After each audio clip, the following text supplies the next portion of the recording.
Hi, Larissa.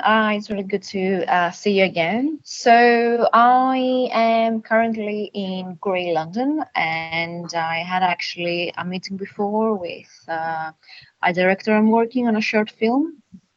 Currently, I have my hands in many pots and many fires.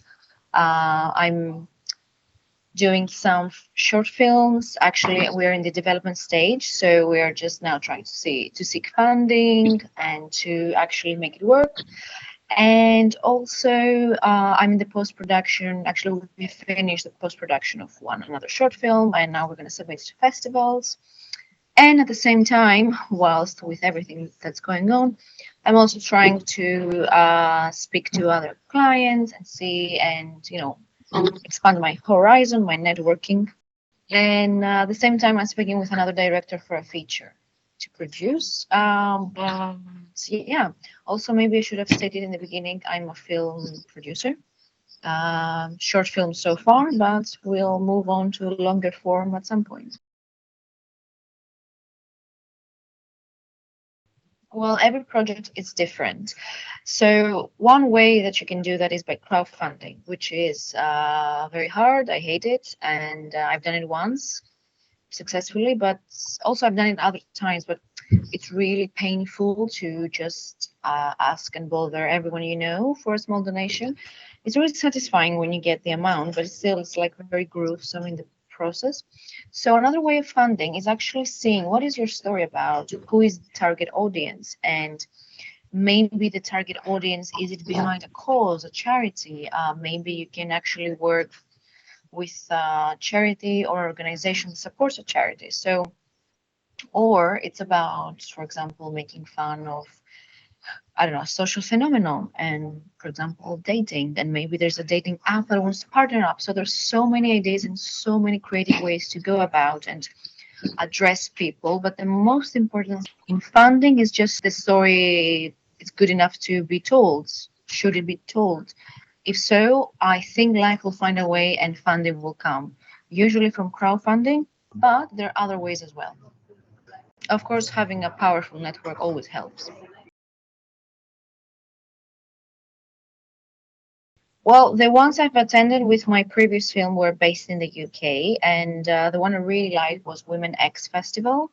I went actually this September, and it was like the third or fourth year running. I really like it because it's so well organized and all it's female based. You feel nurtured, taken care of. The experience is like so seamlessly hospitable. Everyone is so great, even the festival director. It's just amazing to be in, and the films were actually superb. Close second is a Manchester International Film Festival as well. It was really nice, and we're really happy that we went there with Rogers Had Enough. And now, hopefully, with the new film Back of the Net, we want to go in more festivals if possible. Well, I decided in 2020, actually before COVID, that I needed a new step. I needed something different. I was working in Athens, into actually the National Dance School. It was nice, but I think I wanted to do something that was relative to my hobbies, let's say. I love watching films and television, so it's like, okay, makes sense. Let's go for it. I think for my path, it was really necessary for me to actually go on film school in for a master's. I was actually connected with my undergrad because I studied finance. So it wasn't, well, it is a big leap from finance to filmmaking, but actually I applied for the producing pathway. So there was some crossover and similarities. But for my path and my story, let's say, it was really crucial because I was starting over here. So I needed to have a base, I need to have a team. If I'm another person, or if I, for example, if I had studied my undergrad here and I had already built a connection of people, I could have just went with it alone and just trying to find work and do it myself. But again, I'm always grateful for the experience from film school because I've learned things the proper way, how it has to happen.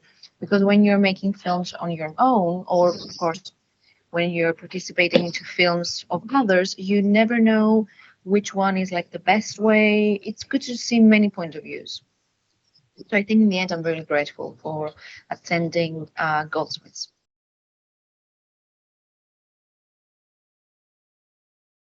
That is true, but also I'm coming from Greece, so I didn't want to, I didn't want to leave Europe. So I think London, let's say, well, it has the advantage of speaking English, and my sister was also previously in the United Kingdom. We had some ties, and I think it's the last shore before going over to the Atlantic. It's like the last big powerhouse, and many productions are happening from the US there. But of course, had I also built a network here, I would like also to move west, Canada, New York, or Los Angeles.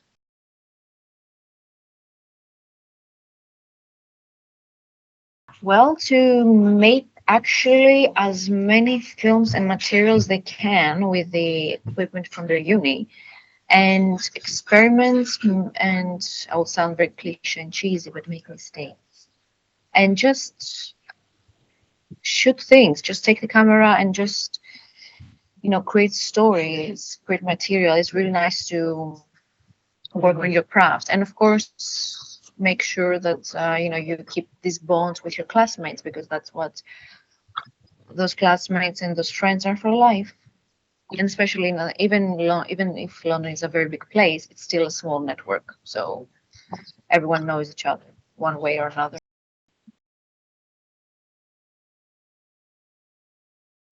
Yeah, it's a bit hard to answer because it all depends on bands, but also still, like maybe the shortest will be like from point A to Z 6 months, but films live so much more than that, because yeah, the actual preparation can be, for short films, can be a month only, but to find location and find the funding and complete the script and everything, that can take months before, or at least 2 months before. So it's always like 3 months before that things and conversation are starting happening. Then, of course, the post production.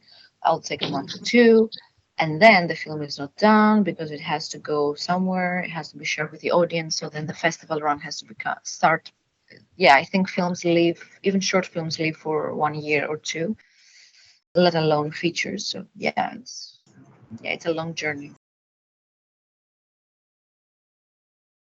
Directing is not so much on my plans, but maybe it will be something nice to experiment. But for now, I enjoy being the putting this all together, like having someone trust me and saying, "Hey, I want you to make my vision a reality," and I will say, "Yes, I will make it one way or another." Actually, I'm very now influenced by the film I've seen 2 days ago, Saltburn from Emerald Fennell. I really like female directors as they write and direct with a way that my mind thinks as well. So for now, I will say Emerald Fennell. She has only made 2 films, but both of them are amazing. But of course, every day, also Aaron Sorkin. I can't choose. Everyone has something to say, and it's very hard to choose from masterminds. Suddenly now I'm shy. Well, I can send you people, audience, some links of the films. They're not yet publicly available because they're still in festivals. Yeah, and yeah, actually, I think all of my films have the common threads of being female directors, and most of them, and actually all of them, female directors, and with a female in the center perspective. And I try to have as many varied themes as possible in the films I choose to produce.